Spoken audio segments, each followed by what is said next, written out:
જય શ્રી કૃષ્ણ. આજના વિડીયોમાં આપણે દેવપોઢી એકાદશીથી લઈ અને દેવ ઉઠની એકાદશી સુધી ચાલતું ચાતુર્માસનો મહિમા, તેમાં શું કરવું શું ન કરવું, પૂજન વિધિ અને વ્રતકથા સાંભળીશું. નારાયણાય વિદ્મહે વાસુદેવાય ધીમહિ તન્નો વિષ્ણુ પ્રચોદયાત. બોલો જગતના પાલક લક્ષ્મીપતિ ભગવાન શ્રી હરિનારાયણની જય. ચાતુર્માસ અર્થાત 4 માસ, જેમાં ભક્તો ભગવાન શ્રી હરિ વિષ્ણુની પૂજા ઉપાસના કરી ભક્તો પોતાના જીવનને સાર્થક કરી શકે છે. જાણે અજાણે થયેલા દોષો અને પાપોમાંથી મુક્તિ મેળવી શકે છે. અષાઢ સુદ એકાદશી એટલે દેવશયની કે દેવપોઢી એકાદશી. આ એકાદશીથી ભગવાનના પાતાળમાં શયનનો શુભારંભ થાય છે.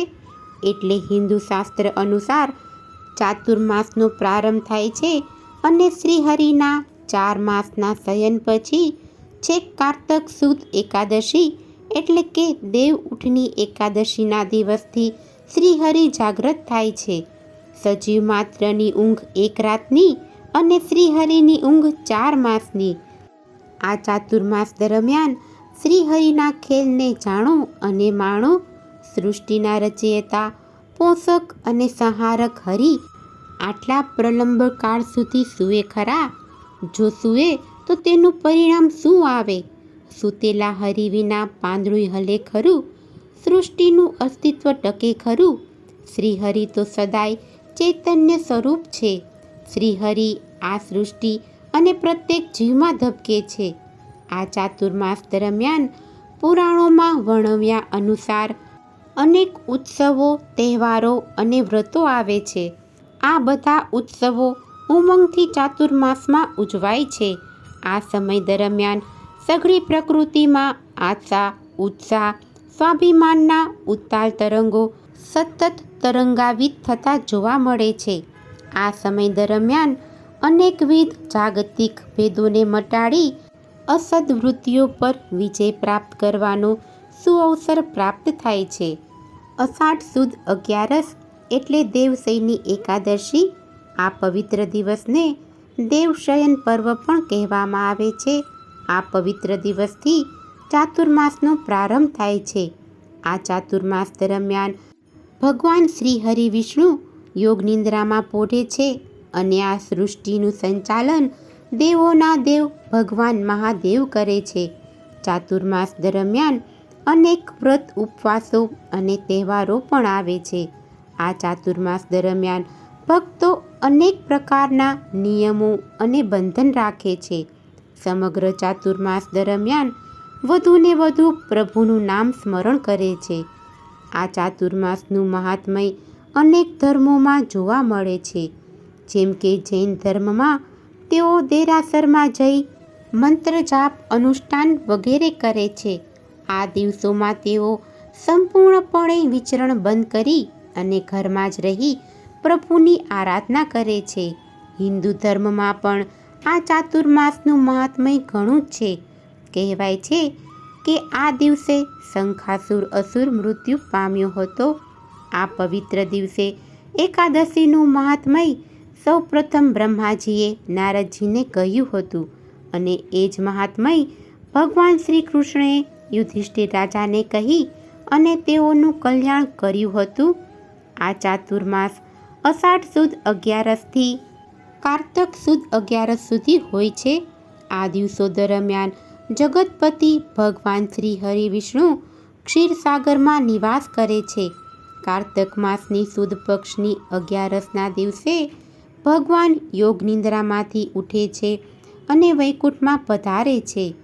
અને આ દિવસોમાં ભગવાન શ્રી હરિની પૃથ્વી ઉપર કમીના કારણે ચાતુર્માસમાં વિવાહ, દીક્ષા ગ્રહણ, ગૃહ પ્રવેશ જેવા શુભ કાર્યો વર્જ્ય ગણાય છે.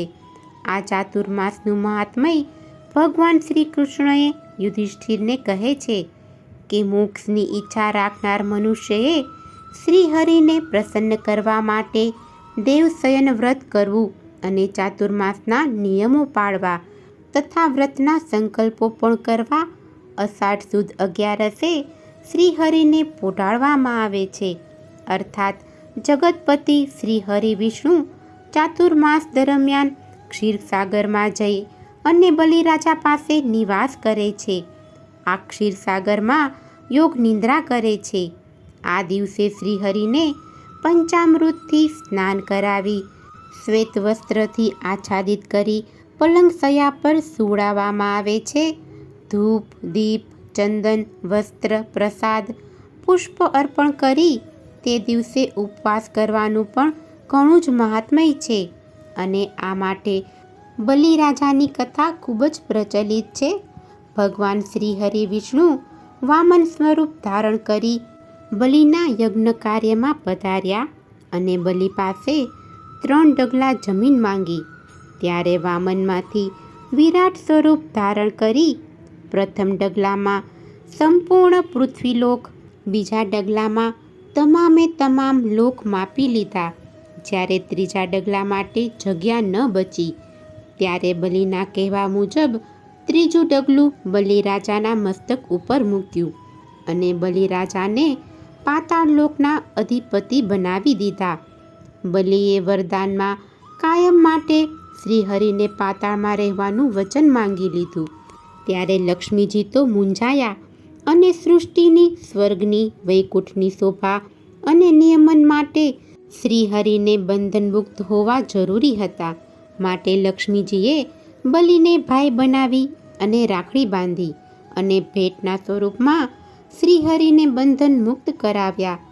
તેમ છતાં શ્રીહરિએ આપેલા વચન અનુસાર ચાતુર્માસમાં પાતાળમાં રહેવાનો નિયમ કર્યો. માટે શ્રીહરિ ચાતુર્માસ દરમિયાન ક્ષીરસાગરમાં યોગ નિંદ્રા કરે છે. અને બીજું એમ પણ કહેવાય છે કે ભગવાને જ્યારે સૃષ્ટિનું નિર્માણ કર્યું ત્યારે સૌપ્રથમ અતિ શુદ્ધ જળ ઉત્પન્ન થયું અને શુદ્ધ સાત્વિક જળ દૂધ સમાન હતું. તે જગ્યા ક્ષીરસાગર કહેવાય છે. સૃષ્ટિના નિર્માણ બાદ થાક ઉતારવા માટે, પરિશ્રમથી મુક્ત થવા માટે પ્રભુએ ક્ષીરસાગર તરફ અયન કર્યું, ગતિ કરી અને ત્યાં શેરશૈયા ઉપર યોગ નિંદ્રામાં રહ્યા. નાર એટલે જળ અને અયન એટલે ગતિ. પ્રભુએ પરિશ્રમ મુક્ત થવા જળ તરફ ગતિ કરી એટલે જ તો તેઓ નારાયણ તરીકે ઓળખાયા. ચાતુર્માસ દરમિયાન ભગવાન શ્રી કૃષ્ણએ આ કર્મો કરવાની આજ્ઞા કરી છે. જેમાં જે કોઈ ભક્ત ભગવાન શ્રી હરિ વિષ્ણુ અને પીપળાની પ્રદક્ષિણા કરે તો તેને વિષ્ણુ લોકની પ્રાપ્તિ થાય છે. તેવી જ રીતે જે કોઈ ભક્ત મંદિરમાં સેવા આપે તેને 7 જન્મ સુધી ઉચ્ચ યોનિમાં કે ઉચ્ચ કુળમાં જન્મ મળે છે. જે કોઈ ભક્ત પંચામૃત વડે ભગવાન શ્રી વિષ્ણુની પ્રતિમાને સ્નાન કરાવી સ્વચ્છ જળ વડે અભિષેક કરે અને વસ્ત્ર અર્પણ કરે તો તેને 7 જન્મ સુધી ધન વૈભવનું સુખ મળે છે. જે કોઈ ભક્ત ભગવાનને તુલસીદળ અર્પણ કરી મંત્ર જાપ કરે તો તેના જીવનની સદગતિ થાય છે અને તેની દરેક મનોકામના પૂર્ણ થાય છે. જે કોઈ ભક્ત ધૂપ દીપ અર્પણ કરી અને જાપ કરે તો તેને કોઈ પ્રકારની દરિદ્રતા આવતી નથી. યોગ્ય દિવસે માર્ગદર્શન અનુસાર દીપદાન કરવાથી જીવનના દરેક સુખની પ્રાપ્તિ થાય છે. આ સમય દરમિયાન ધાર્મિક ગ્રંથનું વાંચન કરવાથી જ્ઞાનની અને ધનની પ્રાપ્તિ થાય છે. આમ તો આ ચાતુર્માસમાં ભગવાન શ્રી હરિ વિષ્ણુનું ધૂપ દીપ નૈવેદ્યથી મંત્ર જાપથી પૂજન કરવાથી ભગવાન શ્રી હરિ વિષ્ણુ પ્રસન્ન થાય છે અને તેમના આશીર્વાદ બની રહે છે અને અંતે વૈકુંઠ ધામની પ્રાપ્તિ થાય છે. આ ચાતુર્માસ દરમિયાન અમુક વ્રત નિયમ પણ પાળવાના હોય છે અને આ રીતે વ્રત નિયમ પાળવાથી તેના ફળની પ્રાપ્તિ પણ થાય છે. જેમાં પહેલું વ્રત છે ચાતુર્માસ વ્રત. આ વ્રતમાં નિત્ય એકટાણું અથવા ઉપવાસ કરવો, બ્રહ્મ ભોજન કરાવવું, શ્રાવણમાં શાકભાજી, ભાદરવે દહીં, આસોમાં દૂધ અને કારતકમાં દ્વિદળનો ત્યાગ કરવો અને નિત્ય વિષ્ણુ સહસ્ત્ર નામ પાઠ કરીએ તો અક્ષય સુખની પ્રાપ્તિ થાય છે. તેવી જ રીતે બીજું વ્રત છે કુચ્છપાદ વ્રત. આ 3 દિવસના વ્રતમાં પ્રથમ દિવસે એકટાણું, બીજા દિવસે ફળહારના રૂપમાં એકટાણું અને ત્રીજા દિવસે આહોરાત્ર ઉપવાસ કરવા. તેવી જ રીતે ત્રીજું વ્રત છે ચાંદ્રાયણ વ્રત. 3 સમયે સ્નાન કરવું, પૂનમથી વ્રત શરૂ કરવું. પૂનમે 15 ઘટાડતા, એકમે 1 મુઠ્ઠી અનાજ ખાવું, અમાસે પૂર્ણ ઉપવાસ કરવો, એકમે 1 મુઠ્ઠી. એ પ્રકારે આગળ વધતા પૂનમે 15 મુઠ્ઠી અન્ન જમવું. 1 માસ સુધી આ વ્રત કરવું. અને તેવી જ રીતે ચોથું વ્રત છે પ્રજાપાત્ય વ્રત. આ વ્રત 12 દિવસનું છે. પ્રથમ 3 દિવસ એકટાણું, પછીના 3 દિવસ રાત્રે એકટાણું અને પછીના 3 દિવસ થાળીમાં પીરસાય એટલું જ જમવું અને પછીના 3 દિવસ પૂર્ણ ઉપવાસ કરવો. અને આવી જ રીતે 5મું વ્રત છે પરાક વ્રત. આ વ્રત 12 દિવસનું હોય છે. 12 દિવસ સુધી માત્ર પાણી પીને જ વ્રત કરવાનું હોય છે. અને આ વ્રતમાં દૂધ અને ફળ પણ વર્જ્ય ગણાય છે. અને એવી જ રીતે 6ઠું વ્રત અખંડ 11રસનું વ્રત છે. ચાતુર્માસની તમામ એકાદશીએ પૂર્ણ ઉપવાસ કરી સંધ્યા સમયે મીઠા વગરનું ફરાળ કરવું. આખી રાતનું જાગરણ કરી પ્રભુનું નામ સ્મરણ અને ભક્તિ કરવા. આવી રીતે ચાતુર્માસ દરમિયાન આ વ્રતો કરવાથી ભક્તોને દરેક પ્રકારના ફળની પ્રાપ્તિ થાય છે અને તેમની દરેક મનોકામના પૂર્ણ થાય છે અને ભગવાન શ્રી હરિ વિષ્ણુના આશીર્વાદ મળી રહે છે. અંતે વૈકુંઠધામની પ્રાપ્તિ થાય છે. આમ ચાતુર્માસના આ વ્રતો મુક્તિ પ્રદાન કરી અને અક્ષય સુખની પ્રાપ્તિ કરાવે છે. ચાતુર્માસ દરમિયાન ભોજન કરતાં ભક્તિને વધુ પ્રાધાન્ય આપવામાં આવ્યું છે. આ દિવસો દરમિયાન એકટાણા કરવા ઉપર ભાર મૂક્યો છે. આ સમયમાં ઘણી બધી વસ્તુઓ ત્યજવા માટે ભાર મૂક્યો છે. ખાસ કરીને ઓછામાં ઓછું ભોજન અને વધુમાં વધુ ભજન કરવું, મનને તંદુરસ્ત રાખવા પ્રભુનું નામ સ્મરણ, ભગવદ્ કથા, શ્રીમદ રામાયણ, ભગવદ્ ગીતા, સુંદરકાંડ પાઠ, શ્રી વિષ્ણુ સહસ્ત્ર નામનું પઠન ચાતુર્માસ દરમિયાન કરવું. આમ આ દિવસોમાં ભોજન કરતાં ભજન ઉપર વધુ ભાર મૂકવામાં આવ્યો છે. આ રીતે ચાતુર્માસના નિયમો પાળવા અને ઉપવાસ એકટાણા ના થઈ શકે તો કોઈ નિયમ લઈ અને તેને પાળો. તે રીતે પણ ભક્તિ આરાધના કરી શકાય. આમ ચાતુર્માસ દરમિયાન આપણા ઈષ્ટદેવ અને ભગવાન શ્રી હરિ વિષ્ણુનું ભક્તિભાવપૂર્વક પૂજન કરવાથી તેમની કૃપા દ્રષ્ટિ બની રહે છે અને આપણા જીવનનો ઉદ્ધાર થાય છે.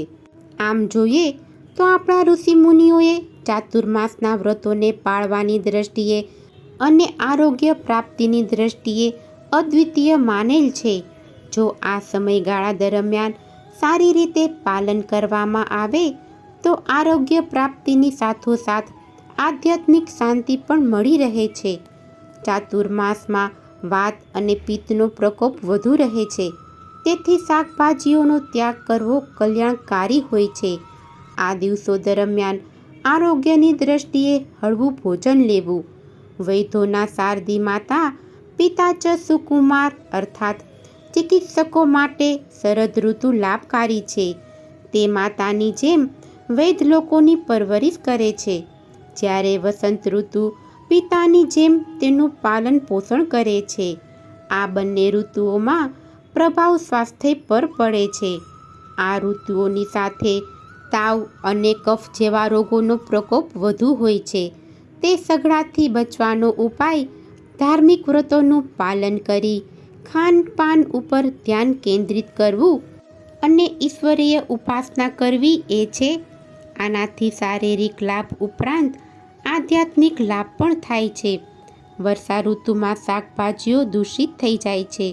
સરોવરનું જળ પણ મલિન રહે છે. મચ્છર અને અન્ય જીવાણુઓ પેદા થાય છે. આ બધામાંથી મુક્તિ મેળવવા માટે ધાર્મિક વ્રતોનું વિશેષ આયોજન રહે છે, જેમાં શારીરિક પવિત્રતા અને મિતાહારી રહેવાના કારણે રોગ પણ થતા નથી. ચાતુર્માસના ઉપવાસને નિયમ ધર્મની દ્રષ્ટિએ ખૂબ જ ઉપયોગી છે.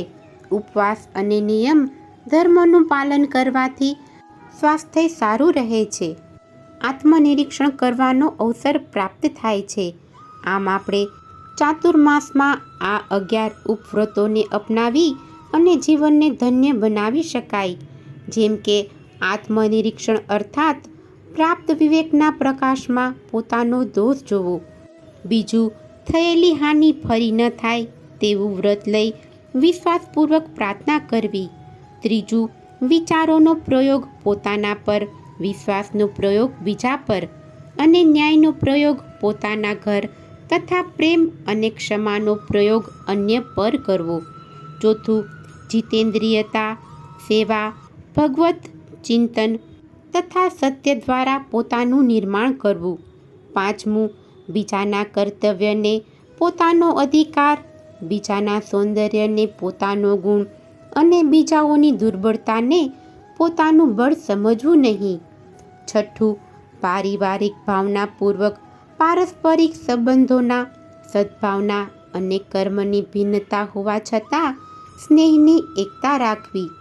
સાતમું, નિકટવર્તી જનસમાજની યથાશક્તિ નિયામક રૂપે સેવા કરવી. આઠમું, શારીરિક હિત માટે આહાર વિહારમાં સંયમ, દૈનિક કાર્યમાં સ્વાવલંબન રાખવું. નવમું, શરીર શ્રમી, મન સંયમી, બુદ્ધિ વિવેકવર્તી, હૃદય અનુરાગી તથા અહમને અભિમાન શૂન્ય કરવો. દસમું, વસ્તુથી વ્યક્તિ, વ્યક્તિથી વિવેક તથા વિવેક દ્વારા મહત્વ આપવું. 11મું, ફોગટનું ચિંતન ત્યાગ તથા વર્તમાનના સદુપયોગ દ્વારા ભવિષ્યને ઉજ્જવળ બનાવવું. આમ આ 11 નિયમો અપનાવી ચાતુર્માસમાં વ્રત ઉપવાસ કરી, નિયમો પાળી, શક્તિથી સમુચિત સાધના દ્વારા સુમતિથી દુર્મતિ, સતથી અસત, સદાચારથી અનાચાર અને અન્યાચાર, પ્રેમથી ઈર્ષા અને દ્વેષ, મૃદુતાથી પુરુષતા તથા કરુણા અને મૈત્રી દ્વારા નિર્દયતા અને વૈરભાવને સરળતાપૂર્વક જીતી શકાય છે.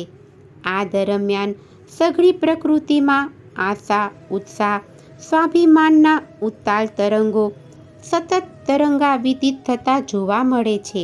આ સમય દરમિયાન અનેકવિધ જાગતિક ભેદોને મટાડીને અસદ્વૃત્તિઓ પર વિજય પ્રાપ્ત કરવાનો સુઅવસર પ્રાપ્ત થાય છે. બોલો જગતપિતા ભગવાન શ્રી હરિનારાયણની જય. જો તમને આજની આ કથા પસંદ આવી હોય તો એક લાઈક આપી ચેનલને સબસ્ક્રાઈબ કરો. આજનું આ વિડીયો સાંભળવા બદલ આપનો ખૂબ ખૂબ આભાર. જય શ્રી કૃષ્ણ.